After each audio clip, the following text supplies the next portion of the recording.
Specialist Adoption and Social Services, and I've also had the privilege of being the chairperson of the National Adoption Coalition of South Africa for the past year. We would like to take this opportunity today to share a few of the most important and key developments and activities within NACSA since 2014. The National Adoption Coalition of South Africa was established during 2011. The organisation was founded as a response to various challenges that we were experiencing and are still experiencing within the adoption community and in our work with vulnerable children in South Africa. We realised first of all that we had to look at the low numbers in adoption and reason for those numbers, and that we had to come up with national awareness campaigns to address that.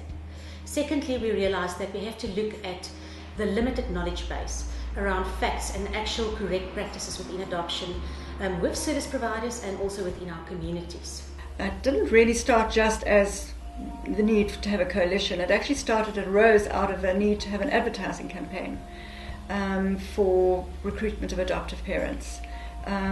We really saw a need for that. I mean, there was no national consistent advertising campaign to recruit adoptive parents. So a few social workers from different agencies got together, and we managed to find an advertising company who would assist us, and we met with them, and so it started.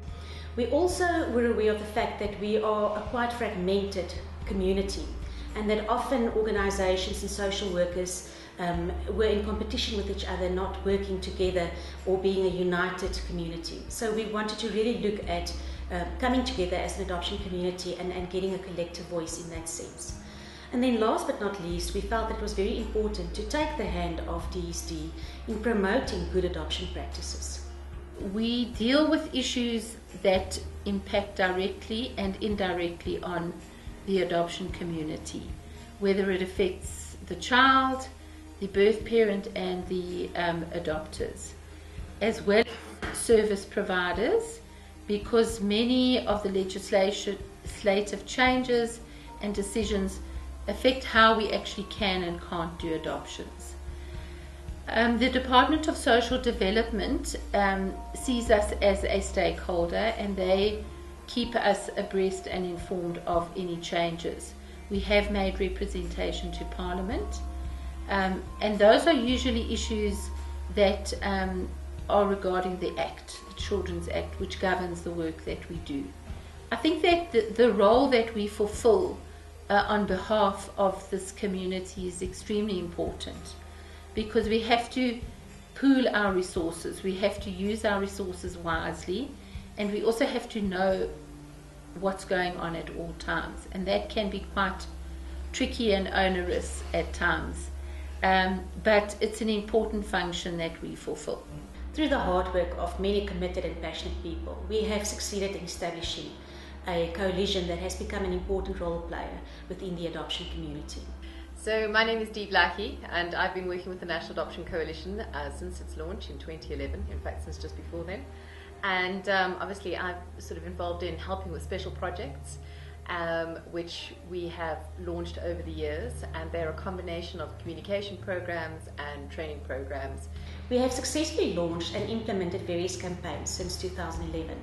The first campaign I would like to mention is the Adoption campaign, which was focusing on raising awareness in adoptions in South Africa. So it was the first time there was like a national website for adoption in South Africa, where people could access information about adoption throughout the country, and find where they could go for help and where they could get social workers in the area. The Choose to Care Crisis Pregnancy campaign, we worked with the agency in developing the campaign and trying to really focus on a significant mind shift in communities and families amongst individuals.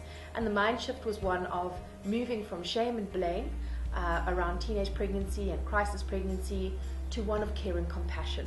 So getting young women to have care and compassion for themselves and their unborn child, getting parents to have care and compassion for their children so that they take care of them at this really difficult time, getting boyfriends and the fathers to take care of their unborn child and the woman who is the mother of their child, and finally getting communities to have care and compassion for the young girls in their community who find themselves experiencing a crisis pregnancy and in desperate need of love and support and care. The third campaign, very importantly, was the Comprehensive Child Protection Engagement Community Program named Courage, which we initially piloted in South Africa and Zambia and Lesotho, and we then took to a number of different NGOs, government organizations.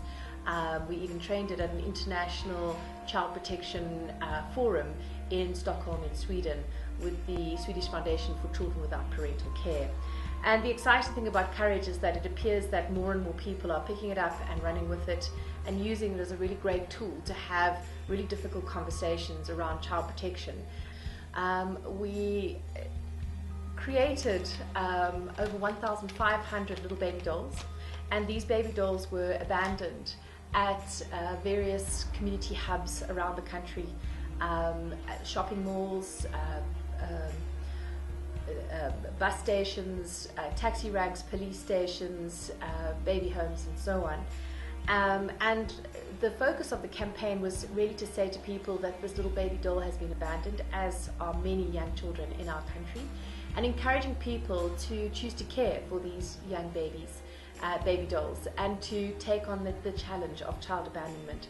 We also asked people to sign a petition, and in excess of 500 people signed our petition, which was to government, asking government to start to measure the number of children who are abandoned every year in South Africa.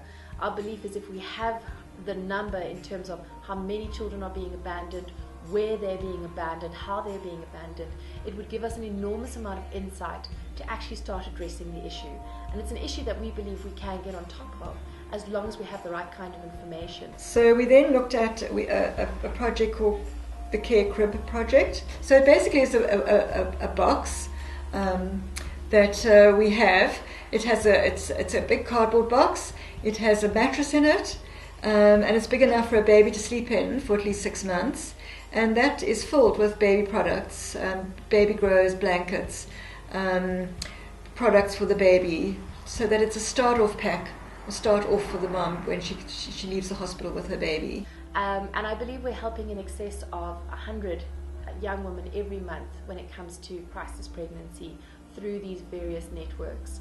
We are also excited to see that our membership are growing and continues to grow, and we would love to grow it even more, especially within the provinces within South Africa.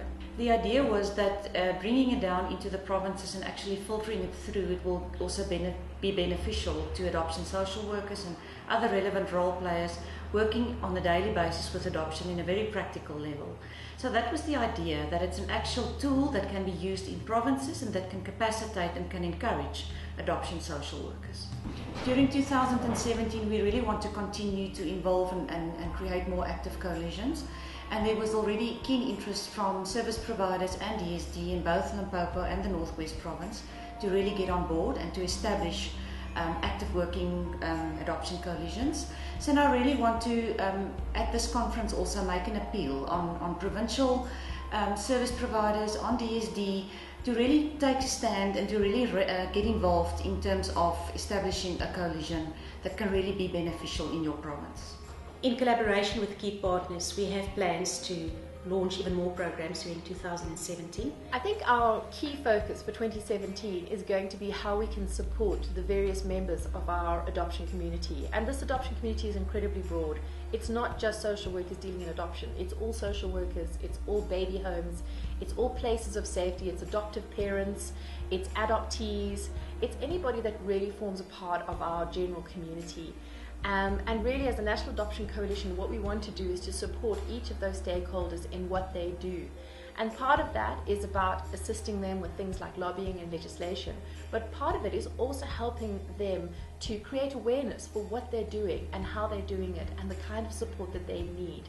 And I think that the National Adoption Coalition is in a very unique position to create awareness for all of these wonderful organizations that I believe we represent, and to help them and assist them in building awareness and building sustainability for their organizations. I think what's really important is that in this global world that we live in, that things are changing all of the time, and so are the challenges that we face as a child protection community.